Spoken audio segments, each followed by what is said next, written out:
Lunch time. Ang ulam namin sardinas lang dapat, pero may nakita ako sarap na repolyo, kaya ginisa ko siya sa sardinas with repolyo. Kain. Si Umboy dito rin. Oy, mag-therapy ka kunyan. May therapy ka. Meron ngayon. Ano na yan? Mga patungan niyo para. Diyos ko po, mga tinamad ng magsandok. Talaga nga. Hello guys. Hello guys. Hello guys. Para ako mababaliw na. Ay, naku. Ngayon lang ako nakaupo. Simula pagising ko kaninang alas 6 ng umaga. Alas 4 pa nga. Natulog lang ako ulit. Kasi dumating yung order namin ng baboy ng alas 4. Bangon ako kasi magbabayad. Tapos, nagtanong ako kung ano mga kailangan dyan. Magluluto. Tapos balik ako ng tulog.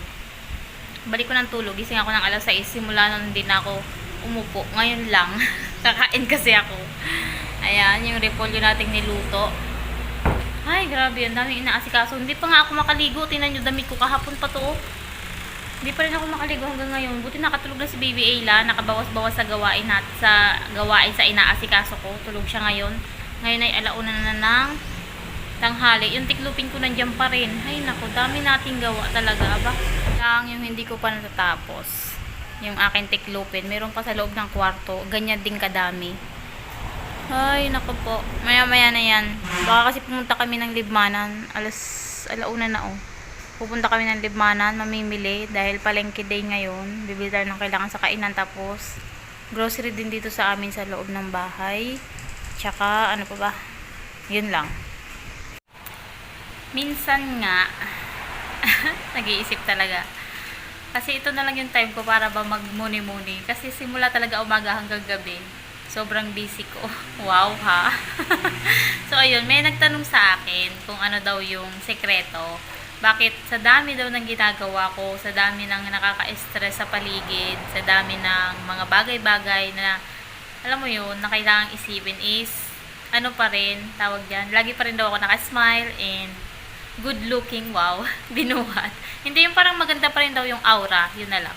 Parang ang ganda pa rin daw ng aura ko kahit ganun na sobrang daming bagay na ginagawa ko, nakaka-stress sa paligid, problema. Ako kasi, simula nung nanganak ako, napansin ko nag-iba yung mood ko. Parang ang bilis kong mairita, ang bilis kong emotional, ano yun, napakaiyakin. Tapos mabilis ako magalit, konting ano lang, kibot lang, parang ang galit ko hyper na agad. Alam mo 'yun. Tapos nagbe-breakdown ako, parang umiiyak ako na basta na lang, alam mo 'yun. So, ang ginagawa ko na ngayon, dahil nalaman ko na parang grabe, paano ko makokontrolin yung sarili ko na ganito, ganyan. So, ang ginawa ko na lang, pag ganyan nararamdaman ko na sobrang may nakakainis sa paligid or nagalit ako, si Ayla yung gamot. Tapos, minsan, nanonood na lang ako ng yung mga live mass ni Dr. Fidel Roura. Kilala Roura ba yun? Ewan ko, taga Batangas yata yan. Maliit na tao lang yun guys na pare. Sobrang sarap pakinggan ng mga sermon niya sa mga... Basta, kahit hindi kayo katoliko, pakinggan nyo yun. Hindi naman yun dahil sa katoliko ka. Sobrang ganda kasi ng mga messages niya. Siguro yun yung nakatulong sa akin para ma-overcome ko yung mga ganitong bagay kapag bagong panganak, yung postpartum. Siya yung nakatulong sa akin, promise. Tsaka si Ayla. Kasi yung asawa ko, hindi ko naman yan dyan maaasahan. Talaga, promise. Kaya sinasabi ko na, dahil ano siya, lalo ka pa niyang aanuhin. Hindi niya kasi alam yung mga ganitong bagay. Pero okay naman yan. Hindi niya lang talaga alam na may ganito pag bagong panganak or sa mga babae na napaka-emotional. Lalo na ako. Katulad ko, napaka-sobrang emotional ko. Tas, ang bilis ko magalit, ang bilis ko mairita ngayon. So, buti na lang, pag ako ganyan na, naiinis na ako, naiirita na ako, binubuksan ko na yung cellphone or yung laptop, nakikinig na ako ng kanyang mga sermon, mga misa-misa, yung mga nakaka-relate ba. Basta kung anong-ano na makakapagpabago ng isip ko, yun, pinakikinggan ko yun. Tapos, okay na ako, ganyan. Kasi alam nyo, nung mga nakaraang araw nga, sobrang stress ko, sobrang grabe yung mga iniisip ko. Pero, pag nakikinig na ako sa kanya, nawawala yung mga yun. Hayaan mo na lang.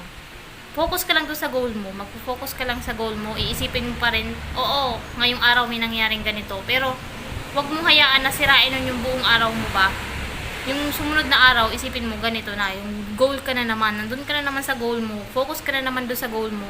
Na gusto mo ganito, gusto mo ganyan. Doon na naman yung iisipin mo para mawala yung oras mo sa pag-iisip ng problema. Doon ka lang sa goal mo, sa pangarap mo lagi. Huwag mong babaguhin yun. Yun yung pinaka-tinatak ko sa utak ko. Pag may nakakainis sa paligid or nagagalit na ako, ganyan. Babaguhin ko na naman yung mentality, yung mindset, yung nasa utak ko. Hindi ko to kailangan isipin kasi hindi to kailangan. May ganyan talaga pagka, tawag dyan, pag nagpapakabuting tao ka. Nagpapakabuting tao. Yung parang gusto mong may mangyaring maganda, pero ang daming sagabal niyan. Kaya dapat maging matatag ka pag nandiyan na yung mga sagabal na yun sa paligid. Ganun talaga. May gusto kang gawin na alam mong maganda naman, pero may mga darating na mga sagabal dyan na titigil or patitigil or ang tawag yan, nagiging sagabal yun para magawa mo yung gusto mo na maganda dahil alam nyo na may mga ganyan talaga sa paligid. Yan yung sugo ng demonyo. Kung baga. Pero wag mo silang pansinin, hayaan mo lang.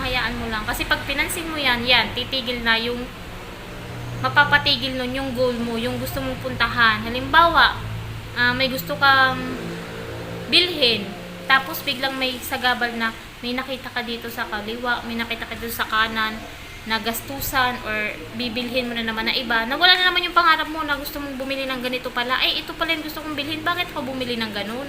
Yung parang ganyan, di ba pag pupunta ka sa mall, may gusto kang bilhin na sapatos. Ngayon may nakita kang sale na damit, may nakita kang sale na ganito. Nasa na yung ano mo, bibili mo na sapatos. Iba na yung nabili mo. Kasi yun yung sale na nakita mo, na ano ka na naman na tukso ka di ba? So, ganun. Siguro yun yung practice natin, yung maging focus tayo kung ano talaga yung gusto natin, goal natin. Para hindi tayo, para hindi tayo masira. Anong tawag nga? Ang ingay kasi nito, wala tuloy sasabihin ko. Basta, yung mga advice ko sa inyo, siguro ganun, yung ginagawa ko ngayon. Kaya ayun guys, yun yung masasabi ko sa inyo kung bakit ang blooming pa rin. Ang blooming. Kahit stress na yan, sabi nga ni Karen, parang hindi ka na-stress kasi yung buhok mo ang kapal pa rin. Nakalugay kasi ito kaninang umaga habang nag-aasikaso kami doon sa taas. Sabi niya, parang wala kang stress hindi naglalagas yung buhok mo.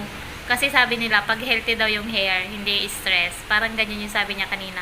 So sabi ko, kasi hindi ko ini-stress yung sarili ko doon sa mga nakaka-stress na bagay. Oo, may stress ngayon. Kinabukasan, dapat wala na yun. Hayaan mo yun ngayong araw lang. Wag nung gugugudin yung buong buwan mo, buong linggo mo na yun lang yung iniisip mo na stress. Focus ka sa iba. Yan, yung uunlad ka, hindi doon sa nakaka-stress na babagsak ka.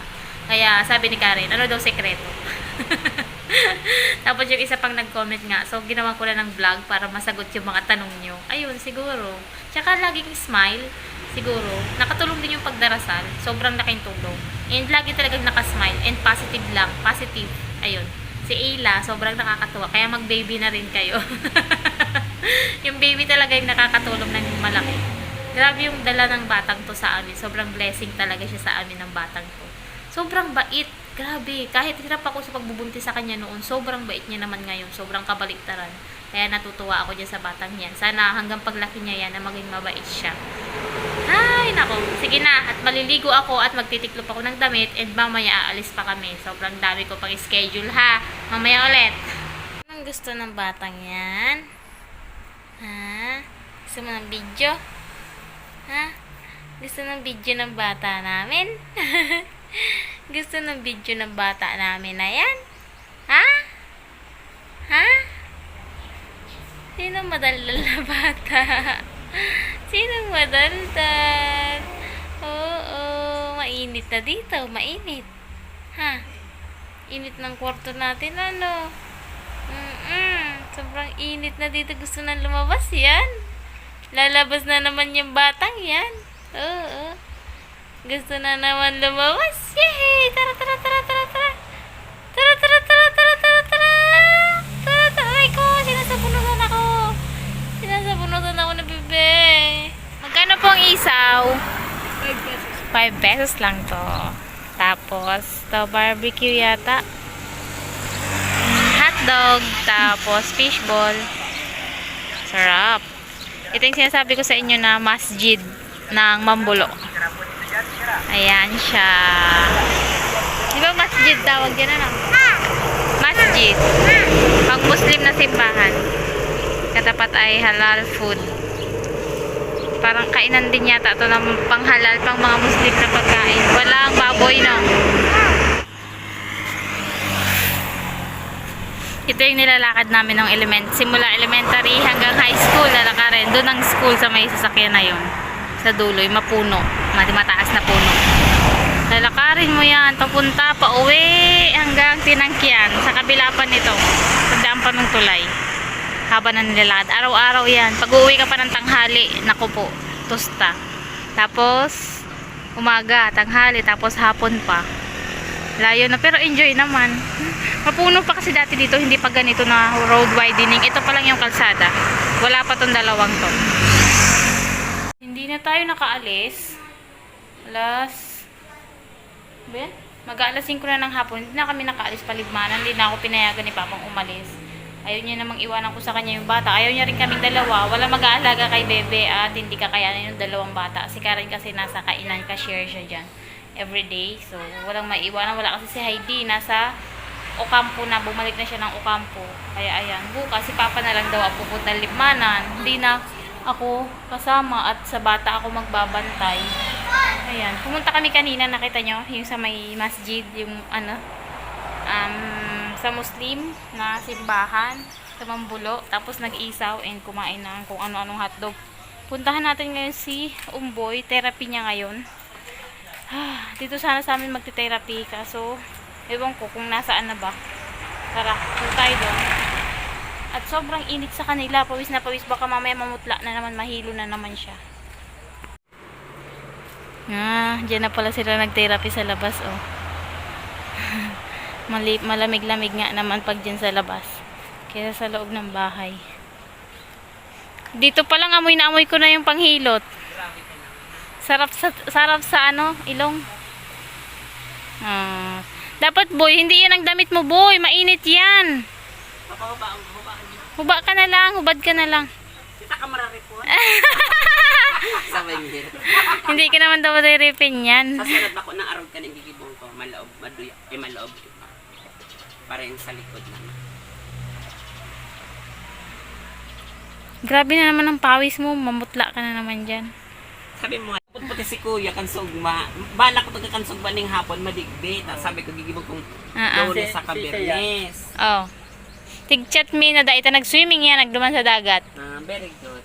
Nagdagat yan, kaya hindi na therapy. Kung harap nilang sa dagat, dawa, roal daw ka magpadagat man. Oh, therapy man yan, Dadaraw na daw duman. Nadigara nila. Pasakaw po. Madali lang, 15 minutes lang pag may service. Pwede naman lang kung aning dagat, anib. 15 minutes lang, ayan. Ayan, dito masarap pala mag-therapy sa labas.